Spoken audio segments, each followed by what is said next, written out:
नमस्कार, मी लतिका महाराष्ट्र रेसिपीमध्ये मी तुमचं स्वागत करत आहे। आज मी तुम्हाला चवळीच्या शेंगाची सुक्की भाजी बनवून दाखवणार आहे। त्यासाठी बघा ही चवळीचे शेंगा नीट करून घेतलेले आहेत, हाताने मोडून घेतले, जसे आपण गवारी कशी मोडतो तशा पद्धतीत मोडून घेतलेले आहेत, म्हणजे नीट करून घेतलेले आहेत। नीट करायच्या अगोदर त्याला स्वच्छ धुवून घेतलेले आहेत आणि नीट केल्यानंतर पण मी ह्याला स्वच्छ धुवून घेतलेले आहेत। कढई गरम करत ठेवली, त्यामध्ये तेल टाकून घेऊया। तेल 1 ते 1.5 चमचा टाकायचं, तुमच्या आवडीप्रमाणे टाका। मी 1 चमचाला पण कमी टाकलेलं आहे। तेल गरम झालेलं आहे, त्याच्यामध्ये बघा 1 छोटा चमचा जिरे मोहरी चांगली तडतडून द्यायची। मग त्याच्यामध्ये 1 चिमूटभर हिंग पावडर, कढीपत्ता आणि 1 मोठ्या आकाराचा कांदा बघा एकदम बारीक कापून घेतलेला आहे।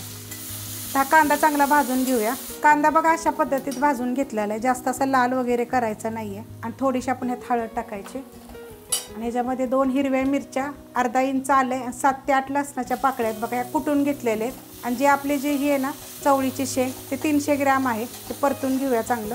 आता ह्याच्यामध्ये आपण 1 टमाटर बघा मोठ्या आकाराचं एकदम बारीक करून घेतलेलं आहे। आता इतर मिनिटभर परतून घेऊया।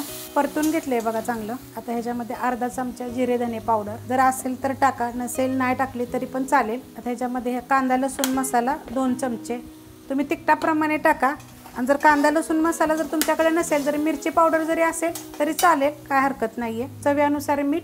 आता हे थोडं परतून घेऊया आपण। परतून घेतलेलं आहे बघा चांगलं। आता ह्याच्यामध्ये ही चवळीचे शेंगा मग मी स्वच्छ धुवून घेतले होते, हे टाकून घेऊया आपण सगळ्या। आता ह्याच्यामध्ये जर तुम्हाला पाहिजे असेल ना तर शेंगदाण्याचं कूट बी टाकू शकता थोडंसं। आता हे मसाल्यामध्ये ना मीडियम गॅसवर थोडंसं परतून घ्यायचं पहिलं।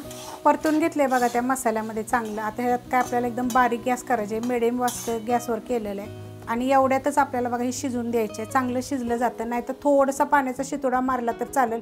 एकदम बारीक गॅसवर मी 15 मिनिटासाठी ठेवणार आहे आणि एकदा चेक करायचं आपण। बारीक गॅसवर बघा 15 मिनिटं झाकून ठेवले होते, एकदम बारीक गॅस केला होता। कारण बघा या त्या गॅसवर बारीक गॅसवर असं पाणी सुटतं आणि भाज्या शिजून जातात। जर तुम्ही फास्ट गॅस केला, मीडियम गॅस केला तर त्याच्यामध्ये काय होतं, जास्त पाणी सुटलं जात नाही। त्यामुळे कधी पण बारीक गॅसवर करायचं। जर तुमच्याकडे जर टाइम नसेल, जर तुम्ही मीडियम गॅसवर किंवा फास्ट गॅसवर जर करत असाल तर मग थोडंसं पाण्याचा शितोडा द्यायचा, कारण की तुम्ही झाकण ठेवाल आणि निघून गेला तर जर कढई पातळ असेल तर ती जळून जाते। तर अशा पद्धतीने ही भाजी झालेली आहे, मस्त होती। तुम्हाला जर पाहिजे असेल तर ह्याच्यामध्ये थोडंसं शेंगदाण्याचं कूट टाकलं तरी चालेल। ही रेसिपी जर आवडली तर लाईक करा, सबस्क्राईब करा, कमेंट करा आणि शेअर बी करा।